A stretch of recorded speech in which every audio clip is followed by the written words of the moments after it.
The metal floor of Nexus Prime hummed beneath Hana's boots. She walked slowly through the busy corridor, her eyes watching everything. Aliens of all shapes and sizes moved around her. Some had scales, some had fur, and some looked like nothing she had ever seen on Earth. The air smelled strange, like a mix of flowers and metal.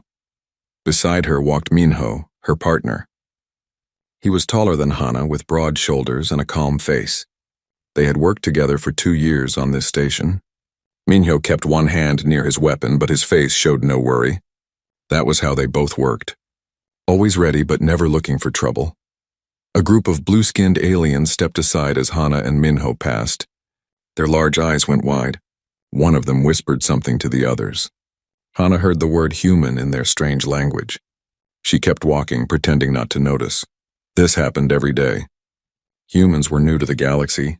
Only 50 years ago, Earth had joined the Galactic Council. Most aliens still didn't understand humans. They called Earth a death world. They said no species should be able to live there. The gravity was too strong. The weather was too violent. The animals were too dangerous, but humans had lived there for millions of years. It made them different. Stronger bones, denser muscles, faster reflexes. To the other species in the galaxy, humans looked scary, dangerous, like predators who didn't belong among civilized people. They still look at us like we're monsters, Minho said quietly. His voice was tired but not angry. Give them time, Hana replied. She tried to sound hopeful. Fear comes from not knowing. Once they know us better, things will change. Minho made a small sound that might have been a laugh. You always think the best of people. Someone has to. Their radios crackled. A voice spoke in the common galactic language. There was a problem in the diplomatic quarter. A disturbance. Someone was causing trouble. Hana touched her radio. Security officers responding. We are 2 minutes away. They moved faster now, not running but walking with purpose. Other people moved out of their way. The diplomatic quarter was where important visitors stayed. Problems there could become political disasters. When they arrived, Hana saw a crowd gathered in a circle. In the middle stood a massive figure. He was 7 feet tall, covered in dark green scales. His arms were thick with muscle. His eyes were yellow with black slits. A Kresh warrior. The Kresh Empire was one of the most powerful forces in the galaxy. Their warriors were famous. They trained from childhood to fight. Most species feared them. The Kresh warrior had his clawed hand on a small alien's shoulder. The small alien looked terrified. He was maybe 4 feet tall with gray skin and huge eyes. He was trying to pull away, but the Kresh held him easily. Excuse me, Hana said. Her voice was calm and professional. Please step back. We need to handle this situation. The Kresh warrior turned his head. His yellow eyes focused on Hana. For a moment he looked confused. Then his eyes moved to the patch on her uniform. The Earth symbol. His face changed. The confusion became something else. Contempt. Disgust. He let go of the small alien who quickly ran away into the crowd. A human, the Kresh said. His voice was deep and rough. They send Deathworld animals to enforce the law now? Hana kept her face neutral. She had heard worse. Sir, I need you to calm down and follow station regulations. If you have a complaint against someone, you can file a report. The Kresh laughed. It was not a nice sound. I am Tovan of the Kresh Empire. I do not take orders from primitives. Minho's hand moved slightly toward his weapon. Hana made a small gesture. Wait, not yet. This station has rules, Hana said. Her voice stayed level. They apply to everyone, regardless of species or status. I'm asking you politely to cooperate. Tovan took a step toward her. He was much bigger than Hana. His shadow fell over her. The crowd around them went very quiet. Some aliens were recording with their devices. You think you can tell me what to do? Tovan said. He leaned down, putting his face close to hers. Your kind should not be here. Earth is a planet of savages. You do not belong among civilized species. Hana didn't move back. She looked straight into his yellow eyes. Sir, this is your final warning. Step back now or I will be forced to take action. Tovan smiled. His teeth were sharp and white. You will force me? You? His hand shot out, fast, but not as fast as he thought. His clawed fingers wrapped around Hana's throat. His grip was strong enough to crush the windpipe of most species. The crowd gasped. Some aliens looked away, not wanting to see what would happen next. Hana felt the pressure on her neck. It was uncomfortable but not dangerous. Her trachea was reinforced by cartilage much stronger than what most species had. Earth's gravity had made humans build their bodies differently. What would kill another species only made her annoyed. She didn't struggle. She didn't panic. She looked at Tovan and spoke clearly, even with his hand on her throat. "You are now assaulting a security officer. Release me immediately or the situation will escalate." Tovan's eyes widened slightly. He had expected her to choke, to gasp for air, to show fear. Instead, she just stood there, speaking calmly. It confused him. It also made him angry. "Escalate," he said. "What can you do? You are weak, small. You are nothing compared to a Kresh warrior." Minho's voice came from beside them. "Brother, let her go. This doesn't have to get ugly." Tovan didn't even look at him. His grip tightened on Hana's neck. "This is what happens when Deathworlders forget their place. Someone needs to teach you a lesson." Hana began counting silently in her head. 1, 2, 3. She gave him time. Training said to always give time. Always try to de-escalate. Always give warnings. She had done all of that 10, 15, 20 seconds. "Sir," she said one more time. "This is your last chance." "Let go of me now," Tovan laughed again. He lifted her slightly off the ground, showing his strength to the crowd. "Look at the mighty human. So weak she cannot even break free." 30 seconds, 40, 50. Hana's eyes changed. The calm professionalism was still there, but something else appeared beneath it. Something cold. Something that understood what was about to happen. 60 seconds. Time was up. Hana's training took over. Her mind became very clear. She saw everything. The angle of Tovan's arm, the placement of his feet, the distribution of his weight.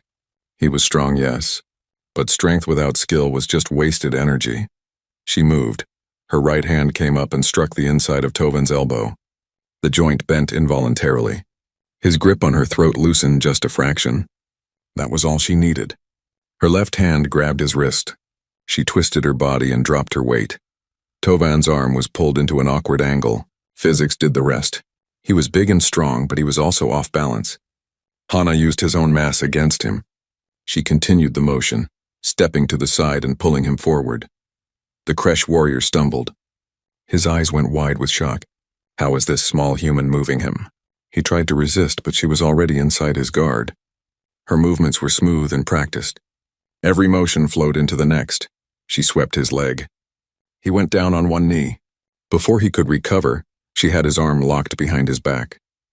Her other hand pressed against the back of his neck, just hard enough to control him. The whole thing took less than 2 seconds. The crowd was silent. No one had expected this. The big Kresh warrior was on his knees. The small human woman had put him there. Hana's voice was still calm. Still professional. "You assaulted a security officer. I am placing you under arrest. You have the right to remain silent. You have the right to contact your embassy. Do you understand these rights?" Tovan's breath came in short, angry bursts. His pride was hurt worse than his body. A Kresh warrior defeated by a human. By a female human. The shame of it burned through him like fire. "Get off me!" he roared. He surged upward with all his strength. Hana had expected this. She released him and stepped back, giving him space. She didn't want to hurt him more than necessary. The situation could still end peacefully, but Tovan was beyond reason now. His honor demanded blood. He spun toward her, his lips pulled back from his sharp teeth. His claws extended fully. His eyes showed pure rage. "I will kill you," he hissed. Minho's weapon came out of its holster. "Don't do it, brother. Stand down." Tovan didn't listen. He launched himself at Hana. His right hand swept toward her head in a killing strike. Those claws could tear through flesh and bone. If they connected, she would die. Everything seemed to slow down. Hana's body reacted before her mind could think. Years of training on Earth, thousands of hours of practice. All of it came together in one moment. She ducked under his strike. His claws passed inches above her head. She was already moving inside his reach. Her shoulder drove into his chest. Her hands found purchase on his body. She used his forward momentum, added her own strength, and executed a perfect throw. Tovan flew through the air. He was so focused on killing her that he hadn't protected himself. His body hit the metal floor hard. The sound echoed through the corridor, but he was a warrior. Pain didn't stop him. He started to get up, murder still in his eyes. Hana made a choice. He had tried to kill her. He would try again. She couldn't let him. The safety of everyone around them depended on stopping him. Now, permanently if necessary. She moved forward as he rose. Her hands found his head and neck. She knew exactly where to grip, exactly how much force to use, exactly how to twist. There was a sharp crack. Tovan's body went limp. His eyes stared at nothing. He fell back to the floor and didn't move again. Silence. Complete and total silence. Hana stepped back.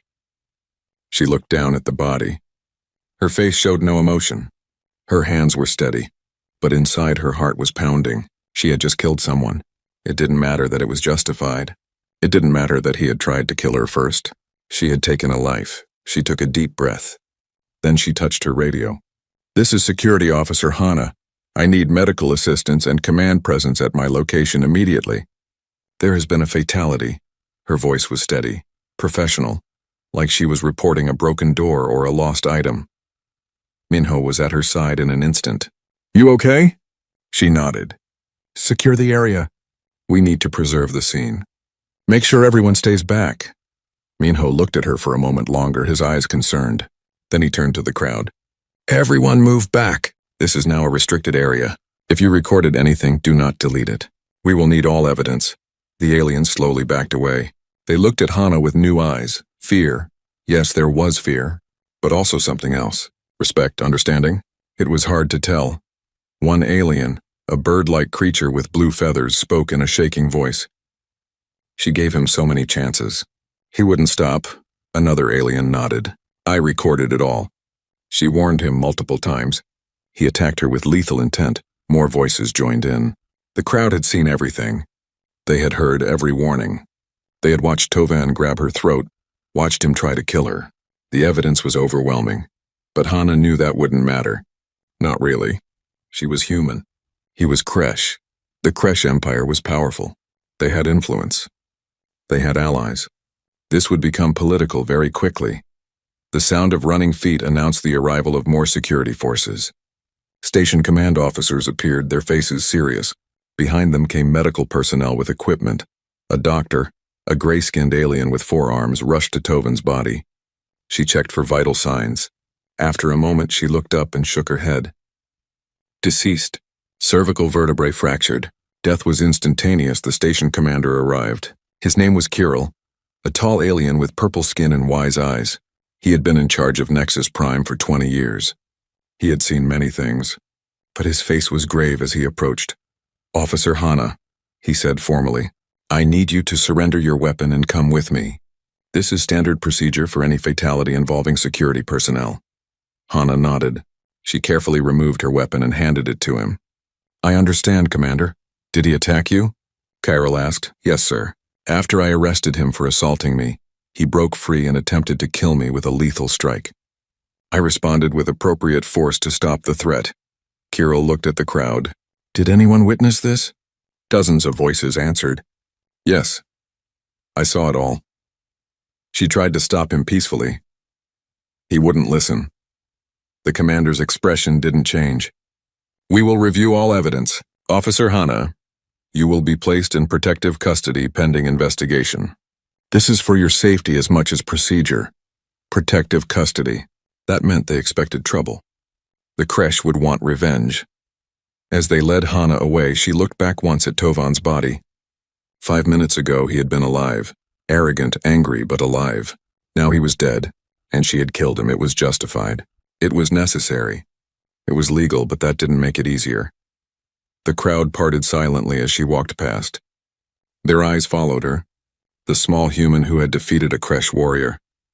The Deathworlder who had proven why her kind was feared. Minho watched her go. His jaw was tight. His hands were clenched into fists. He knew what was coming. This was just the beginning. The holding room was small and plain. Gray walls, a table, 2 chairs, a camera in the corner, its red light blinking steadily. Hana sat in one chair, her hands folded on the table. She had been there for 3 hours. She didn't mind waiting. Waiting was easy. It was the thinking that was hard. Every time she closed her eyes, she saw Tovan falling, heard the crack of his neck breaking, saw his eyes go empty. The door opened. Ambassador Jiho entered, followed by Commander Kirill. Jiho looked tired. He was 54 years old with gray hair and sharp eyes. He had spent his entire career trying to improve how the galaxy saw humans. This incident could destroy all his work, Hana, Jiho said, sitting across from her. How are you holding up? I'm fine, sir. Her voice was steady. Jiho studied her face. You don't have to pretend with me. You killed someone today. That's not nothing. Hana met his eyes. He tried to kill me first. I did what I had to do. I know. And legally, you're in the clear. We've reviewed all the recordings. Every single one shows the same thing. He assaulted you. You warned him multiple times. He attacked with lethal intent. You responded appropriately. But, Hana said, there was always a but. Commander Chiral spoke. But the Kresh Empire doesn't care about recordings. They're demanding your immediate arrest and extradition. They say you murdered a decorated warrior. That's not what happened. We know, Jiho said. But they're making this political. They're threatening sanctions against the station. They're calling for humans to be banned from security positions across all council territories. Hana felt cold. This was worse than she thought. What happens now? Chiral pulled out a datapad. In 2 days, there will be a formal hearing. A tribunal of 3 judges from neutral species. They will review all evidence and make a ruling. Until then, you stay in protective custody. Can I see the evidence? Hana asked. Chiral nodded. He activated the datapad and turned it toward her. The station AI tracked everything. Here's the timeline. Hana read the data. From first contact to Tovan's death was exactly 4 minutes and 37 seconds. From his initial grab of her throat to her final warning was 87 seconds. From his lethal attack to his death was 1.3 seconds. The numbers were clear. She had given him every chance. There's more, Jiho said. The medical examiner confirmed that Tovan's grip on your throat would have killed most species within 30 seconds. Your reinforced trachea saved your life. That helps our case? Hana asked. It shows he used lethal force first, Chiral said. But some will argue that because you weren't actually dying, you shouldn't have killed him. Hana shook her head. He was trying to kill me. My biology doesn't change his intent. I agree, Jiho said. But we need to prepare for every argument. The Kresh will twist this however they can. The door opened again. A guard stepped in. Ambassador, there are Kresh officials demanding to speak with you. Jiho stood. I'll handle them. Hana, rest if you can. Tomorrow we prepare your testimony. After they left, Hana was alone again. She looked at the camera in the corner. Someone was watching. Always watching. She wondered what they saw. A killer, a defender. A problem? Hours passed. The room grew darker as the station's day cycle ended. Hana didn't sleep. She sat and thought. About Tovan, about Earth, about humanity's place in this vast galaxy. A soft knock came at the door. Minho entered carrying 2 cups of coffee. Real Earth coffee, not the synthetic stuff the station usually served. Figured you could use this, he said, setting 1 cup in front of her. Hana picked up the cup. The warmth felt good in her hands. Thanks, Minho sat down. I talked to some of the witnesses. They're all saying the same thing. You were professional. You were patient. Tovan was out of control. Will that matter? I don't know, Minho admitted. The truth should matter. But politics, he didn't finish. He didn't need to. They both understood. Politics could turn truth into lies and lies into truth. There's something else, Minho said. The small alien, the one Tovan was harassing. His name is Pip. He came forward. He says Tovan has a history of violence. Multiple complaints filed against him. But the Kresh Empire always made them disappear. Hana looked up. Can he testify? He wants to. He's scared, but he wants to. He says someone needs to stand up to the Kresh bullying. For the first time since it happened, Hana felt a small spark of hope. Maybe this wouldn't just be about her. Maybe it could be about something bigger. About justice applying equally to everyone. The next day, Hana met with Ambassador Jiho to prepare. They went through every detail. Every second of the encounter. Every word she spoke. Every action she took. They'll try to make you look aggressive, Jiho warned. They'll say humans are too violent for security work. But I wasn't aggressive. I followed protocol.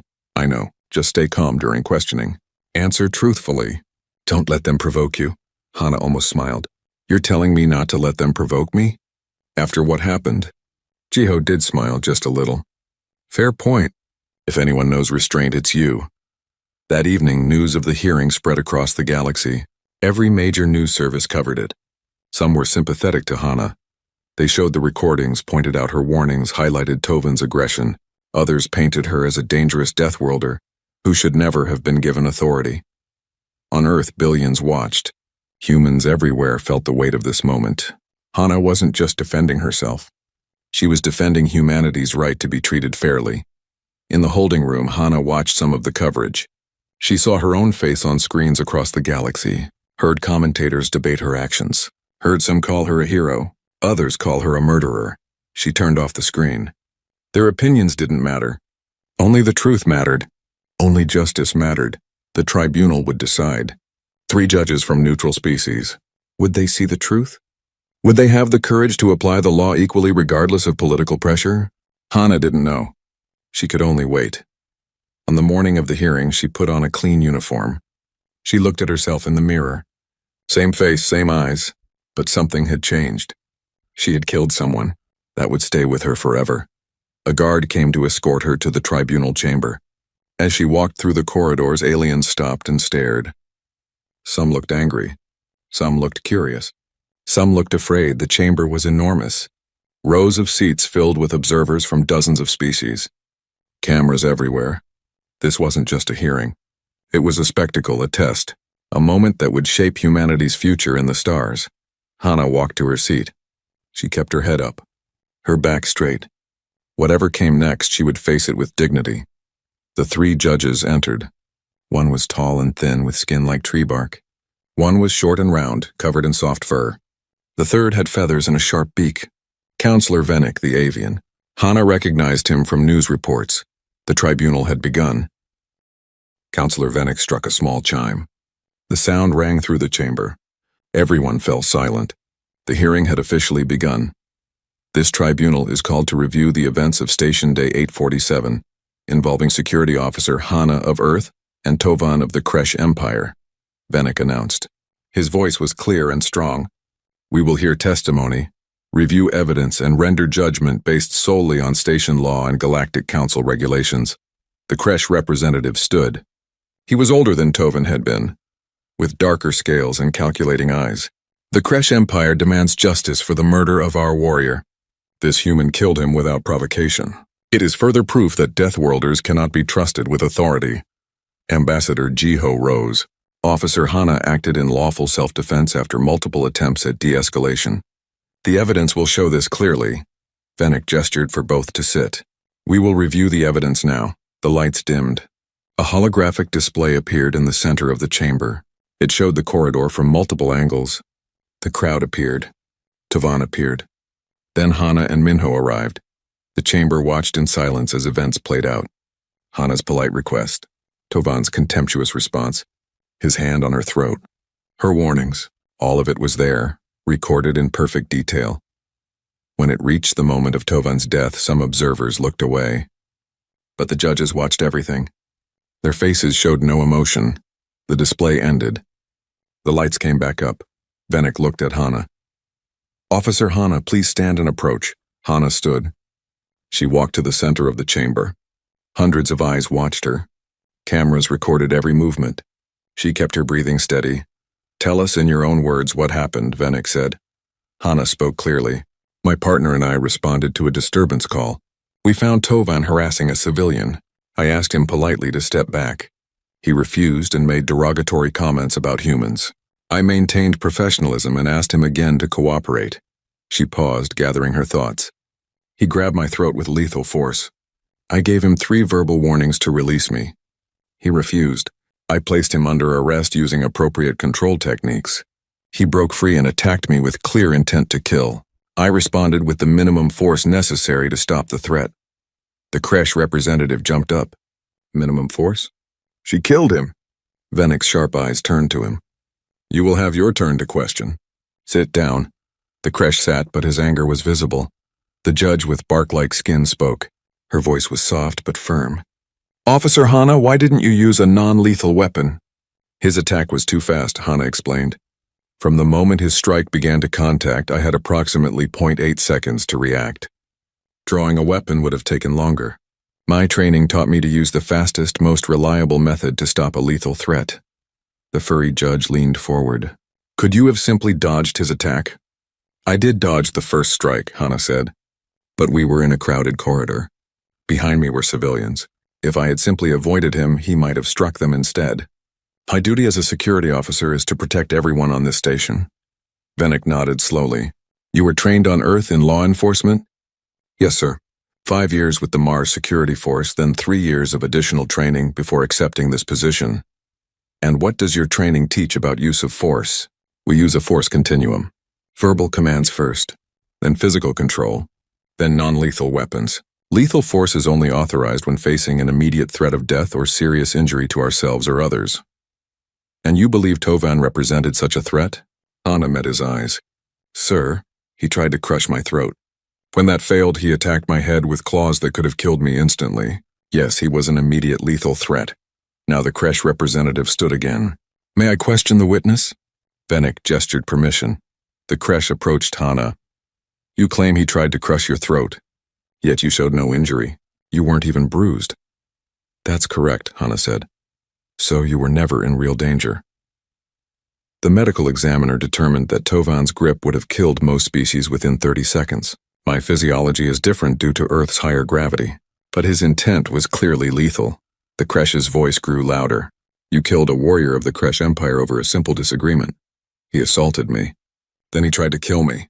That is not a simple disagreement. You could have run away. Hana's voice remained calm. I am a security officer. I don't run away from threats. I neutralize them. Ambassador Jiho stood. If I may, I would like to call a witness. Vennick nodded. Proceed.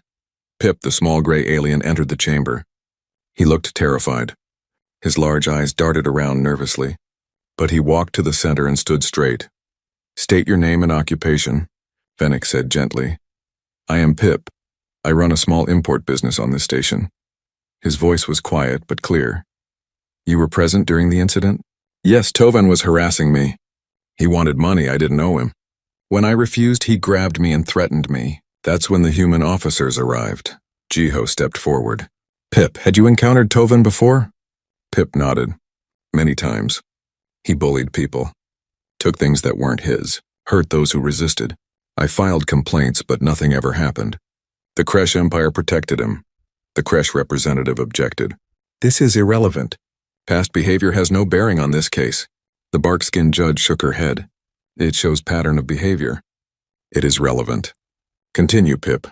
What did you observe when Officer Hana arrived? Jiho asked. She was so calm, so polite.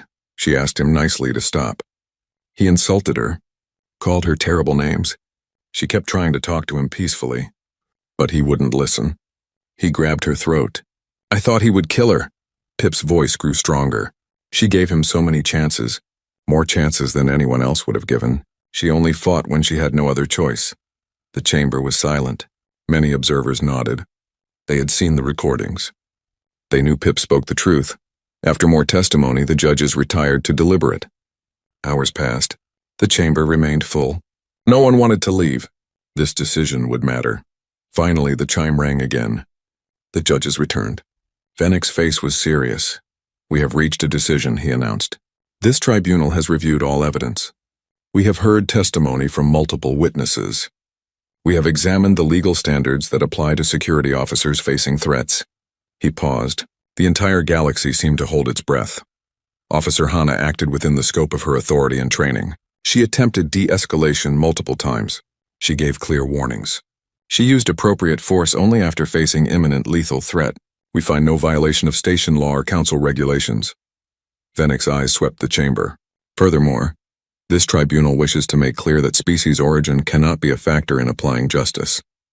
The law protects all equally. It also binds all equally. Officer Hana is cleared of all charges. The chamber erupted. Some cheered. Others protested. The Kresh representative stormed out. Hana stood quietly. Relief washed through her. Not happiness. Not joy, just relief. It was over. Ambassador Jiho put a hand on her shoulder. You did well. You represented humanity with honor. But Hana knew the real work was just beginning. The verdict was just words. Changing minds would take much longer. 3 months later, Hana walked the same corridor where it had all happened. Her boots made the same sound on the metal floor. The air still smelled like flowers and metal. But something was different. A group of blue-skinned aliens approached. In the past, they would have moved away. Now they nodded respectfully. One even said hello in the Earth language. Hana smiled and returned the greeting. Small changes, but important ones. She had spent the first month after the hearing on mandatory leave. Counseling, evaluation. The station wanted to make sure she was mentally fit to return to duty. She had cooperated with everything, talked to the counselors, worked through her feelings about what happened. She would never forget Tovin's face. That would stay with her forever. But she had learned to accept it. She had done what was necessary, what was right. That had to be enough. Minho appeared from around a corner. He grinned when he saw her. "Ready for your first day back?" "More than ready," Hana replied. 3 months of sitting around was driving me crazy. They fell into step together just like old times. "Things have changed while you were gone," Minho said. "How so?" "Station command implemented new policies. Anti-discrimination training for all personnel. Stricter enforcement of harassment complaints. And," he paused with a smile, "3 other species requested that we train their security forces." Hana's eyebrows rose. "Really? Really? They saw how you handled the situation. They want their people to learn those de-escalation techniques. Your restraint impressed them more than your fighting ability." That meant something. It meant the message had gotten through. Humans weren't just dangerous. They could also be disciplined, professional, trustworthy. Their radios crackled. A minor theft in the commercial district. They responded, walking quickly through the corridors. When they arrived, a merchant was arguing with a young alien who had tried to steal food. Hana approached calmly. "What seems to be the problem?" The merchant explained. The young alien looked terrified, probably expecting harsh punishment. But Hana talked to him gently, found out he was new to the station, lost his job, hadn't eaten in 2 days. She arranged for him to work off the debt by helping the merchant for a few days. The merchant agreed. The young alien looked grateful. A situation that could have ended in arrest ended in understanding. As they left, Minho shook his head. "You make it look easy." "It's not about easy or hard," Hana said. "It's about remembering that everyone deserves a chance." Later that week, Hana received an unexpected message. Counselor Vennick wanted to meet with her privately. She went to his office in the diplomatic section, wondering what he wanted. Vennick's office was beautiful. Windows overlooked the stars. Art from a dozen worlds decorated the walls.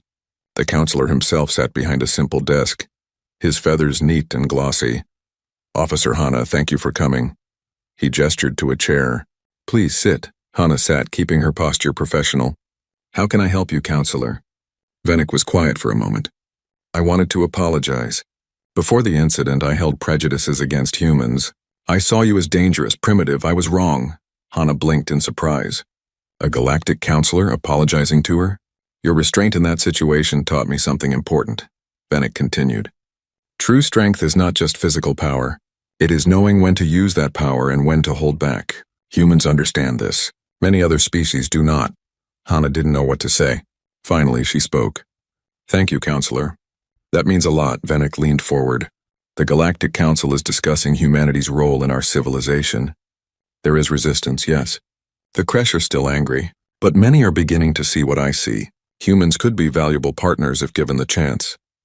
"What are you asking me?" "In 2 months, there will be a council session about integrating humans more fully into galactic society.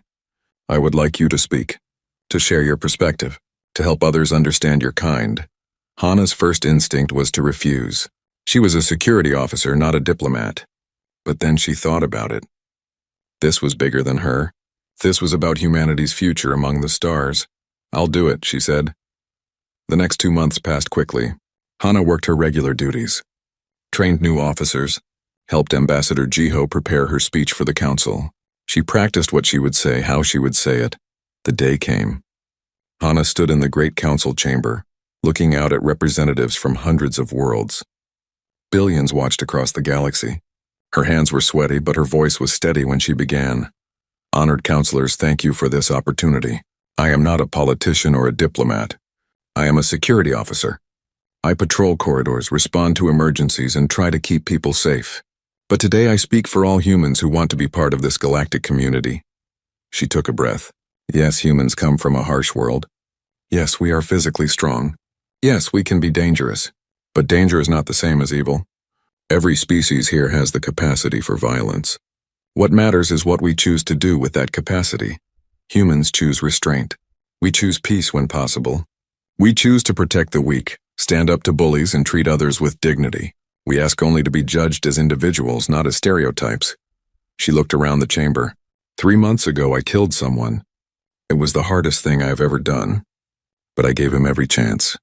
I showed him patience even when he showed me contempt. I only used force when my life and the lives of others were in immediate danger. That is what humans bring to the galaxy. Not just strength, but wisdom about when to use it. Not just power, but the judgment to know when to hold back. We want to be partners, not conquerors. Allies, not enemies. Friends, not fears. The chamber was silent when she finished. Then slowly some began to applaud.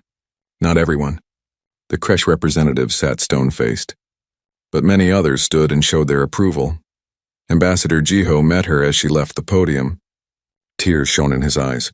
Perfect. That was perfect. The council would debate for weeks, but the speech had an impact. Applications from humans to off-world positions increased dramatically. Several species formally requested human advisors. Slowly, carefully, attitudes began to shift. Hana returned to Nexus Prime and her regular duties. She walked the corridors with Minho, responded to calls, helped where she could. Life went on, but things were different now. A young alien, barely adult, approached her nervously one day. "Officer Hana, I want to join station security. Could you train me?" Hana smiled. "What species are you?" "I'm Velen, from the Ice Moons." "Well, Velen, if you're serious about learning, I'll teach you, but I warn you, the training is hard." Velen nodded eagerly. "I know, but I watched what you did, how you handled that situation with the creche. You were strong, but also kind. That's what I want to be." Over the following months, Hana trained Velen and others. She taught them not just fighting techniques, but judgment, patience, restraint, the things that made a good officer. One evening, after a long shift, Hana stood at a viewing port. The stars stretched endlessly before her. Somewhere out there was Earth, home. But this station had become home too. Minho joined her. They stood in comfortable silence for a while. Finally he spoke. "You changed things, you know. Really changed them." Hana shook her head. "I just did my job. That's exactly why it mattered. You didn't try to be a hero. You just tried to do what was right. That's more powerful than any speech or any law." She thought about that. Maybe he was right. Change didn't come from grand gestures. It came from small actions repeated over time, from treating others with respect, from showing restraint when you had power, from choosing peace when you could choose violence. Humans were still new to the galaxy. Many still feared them. Many still didn't understand. But that would change, slowly, one interaction at a time. One person seeing that humans were more than stereotypes. Hana would do her part. She would patrol these corridors. She would help where she could. She would show others what humans could be at their best. The memory of Tovan would always be with her. That weight would never fully lift. But she could carry it. She could use it to remind herself why restraint mattered, why giving chances mattered, why choosing the hard right over the easy wrong mattered. She turned away from the window. Another shift would start soon. More corridors to patrol, more people to help, more opportunities to show the galaxy who humans really were. Minho walked with her toward the security office. "You know what I think?" "What?" "I think humanity is going to be just fine out here among the stars. Because we have people like you showing the way." Hana smiled. "We all show the way. Every human who chooses peace over violence. Every human who treats others fairly. Every human who proves we deserve to be here." They reached the security office. Other officers were gathering for shift briefing. Humans and aliens working together. That sight would have been impossible just a year ago. Now it was normal. Progress. Slow, difficult, earned through countless small actions. But real Hana took her place among her fellow officers. Ready for another day. Ready to do her job. Ready to continue showing the galaxy that humans belonged among the stars. Not as conquerors, not as dangers, but as partners, as friends. As equals, the future was uncertain. Challenges remained. But for the first time since humans joined the galaxy, there was real hope, and that was worth everything.